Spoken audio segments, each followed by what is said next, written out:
Hi, everyone.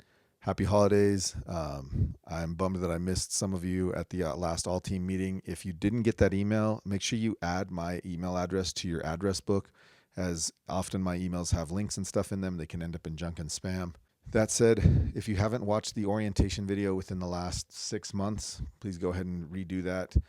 It's got tons of great information in there on when and how blockout dates work, as well as how to exit the team, and just lots of things. It's far more thorough than if I were to just guess at what's unclear. There's been some confusion, even among established members of our worship team. They don't know how it's going. So the orientation video would be really great. Please watch that. Um, that said, the description of this video is going to have lots of great information, like the orientation video. Like the orientation video is honestly my email signature at this point, just because so much like stuff is still unclear even after all the efforts I've made to clear that stuff up. But it's the best resource. So the description on this video is going to have the orientation video, the planning center training on blockouts and how to physically do them. And it's also going to have some verses that are important to the last meeting we had. We just said, there's a lot going on in general, and we kind of want to acknowledge the fact that we are lead worshipers. Granted, yeah, in Planning Center, there is a worship leader. That's somebody who's shepherding the people into worship. Even if you are not a worship leader, the fact that you're on our team puts you as a lead worshiper. You're the first one at the cross. We're physically the first ones to get there in the room. And as such, I think it's good for us to look at some of the biblical examples of what it is to be a leader in your church. One of the things that brought this on was during the Sermon on the Mount, there was the part about, don't look for the speck in your brother's eye before you've removed the plank in your own eye. I want to make sure that we are coming before God as lead worshipers, first looking to ourselves. And for what it's worth, every time I read that passage, I don't feel like I'm qualified to turn on the lights. There's just some stuff that is hard to attain, but I think it's good for us to read through them, pray through them, and just search our own hearts, so that we can raise our own glass ceiling and therefore help Table Mountain enter into worship even better once we have pushed ourselves to grow. Other unclear things, the repertoire. We've got a Google Doc. I'll link it up in the description as well. There's a Google Doc that's been emailed out. It's shared up with everybody. So the repertoire. What I'd like to do is each summer we're going to do it this season. It's not a great season, but I was on my break, I was on paternity leave over the summer, so we didn't do it this summer. But what we're going to do is every year going forward, we're going to take 3 to 5 songs, trim them out of the repertoire, add 3 to 5 songs into the repertoire. We're going to keep the repertoire about where it's at in terms of volume, and just kind of each year make sure that it's up to date with what our ministry vision is and goals, and what God's doing in our hearts. And so that said, the way to introduce songs into the repertoire, we're going to start introducing new songs into the repertoire January. And part of that is because of the way we're doing Christmas. In general, Christmas time is a time where lots of new lots of lyrics and melodies that the lay person hasn't used all year are around. And so it's just a hard time to balance festive and celebrate and acknowledging the holiday for what it should be, as well as actually entering into worship. Those two things are hard to balance. And so we're going to not introduce any of the new songs until January. But the process of choosing the songs has already started. There's a collaborative Google Doc. You can take any songs that you want into the repertoire, get the lyrics copied and pasted into the Google Doc. And then what I'd like to do is have another gathering. Maybe the gathering won't be till January, so we might not start launching the songs till February. But as soon as we can all gather again, all together in person, what I'd like to do is go through those lyrics and just kind of give feedback as to which parts of the liturgy it fits into. Keep in mind, gathering and sending are the two hardest parts to actually find pieces for. So if our repertoire has 2 or 3 of those songs, then they kind of need to be in every week. Whereas if a song can, use Bible verses to gather people, then it's now word and gathering. But all that to say, we're going to go through and see which parts of the liturgy it would fit into. What is the song worshipful? Are there any kind of pitfalls lyrically, things that we're saying? And also with all this, There, thanks to Ken Christ and Stan, we now are physically able to record. We should get some software, and honestly, the church budget isn't great, so I'm kind of waiting on that, but we can record at a level for production and release. Meaning, if we start doing original songs and we do them to a click track, the whole thing becomes a lot simpler. So let's say we have, just because of copyright and publishing and all that stuff.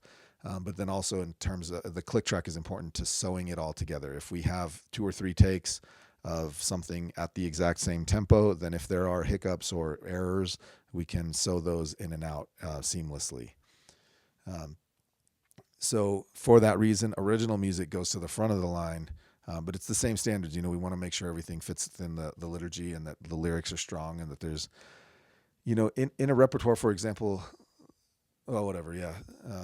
I did give all this before, but like I said, I'm trying to clarify. So since we're talking about repertoire, there are certain, what I would call fallacies that worship music can reinforce. When it's inviting God, when it's asking God to come, asking for the Holy Spirit to come, that reinforces an idea that is to feel like God is far, and he's not. It's our hearts that need to change. Our hearts and our minds need to acknowledge that he's already here and that he's been carrying us this whole time, and that this desert is actually like a magic trick that the enemy's pulling, trying to convince us that God is far and that because things are hard or whatever. So that's one fallacy I don't want at all in there. And then the other thing is it's so quick to go to, there's nothing good in me, right? Chain breaker, things that are pretty like first person I and me and my sin and my problems and my fears.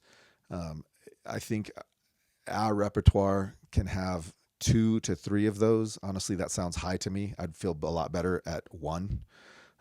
But it's something that is worth acknowledging because people go through the desert and they go through those seasons. But at the same time, doing it too much, doing it every Sunday, can reinforce that idea that there's nothing good in me. You lose sight of the fact that you're made in his image, that you're royal, that you're holy, that you're forgiven, what you really biblically are. Those are 2 things that are kind of on my radar in terms of lyrics, outside of just like, does this work for our pattern of worship that we want to use every Sunday? If you are thinking of putting an original into that pot, consider the fact that I think that the nature of this idea is going to end up being collaborative, that it's, it might have started out as a bluegrass song and it might end up a country song or a bluesy gospel-y thing.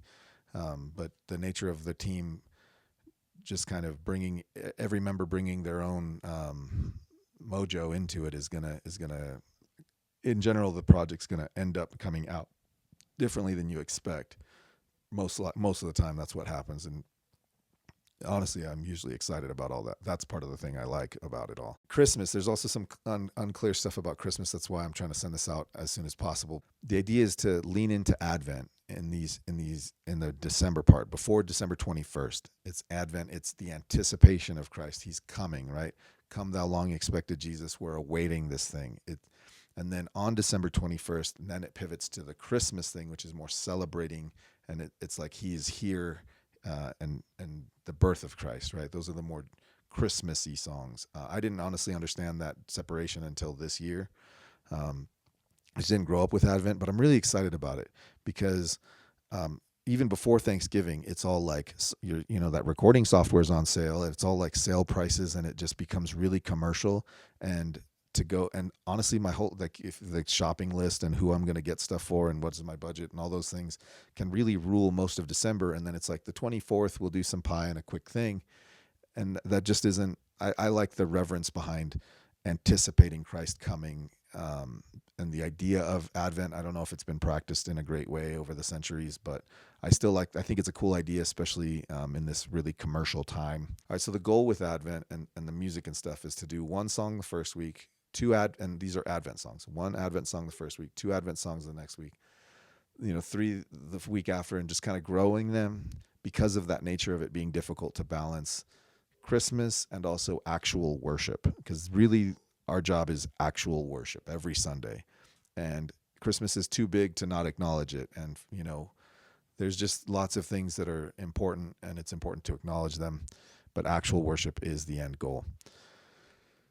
So, and then December 21st would be our Christmas service, where Sunday morning we have Christmas songs. I'm cool with all 4 of them being Christmas songs. December 24th, Christmas Eve, is a 1-hour service, 3 Christmas songs. And then pie afterward. During the pie time, we'll have that kind of open mic thing where if people want to play whole sets of Christmas music, we can do that. But I am now the main person on that, so I kind of need some support in terms of just letting me know what you want to do and when and where. I'll get another Google Doc going, just so people can sign up, and it helps me to know, like a call sheet, like if Jen's playing guitar or piano or which one, right? So that I know what mics and what levels to make hot. I'm going to be the engineer that night, but keeping things going. I could use like a stage hand, like not stage hand. I could use somebody calling the show, like you're up next, that kind of stuff. Or even just I haven't figured all that out, but I could use some help with Christmas stuff, and especially the Christmas Eve, that the open mic session is just keeping the next person queued up and when they're up and what's next. But once I know who's playing what instruments and how many songs, then I can put together an order of which to put things in so that it flows with the mics and the inputs and all that stuff. Happy holidays. I love you guys, and thanks for checking this out. Talk to you soon. Bye.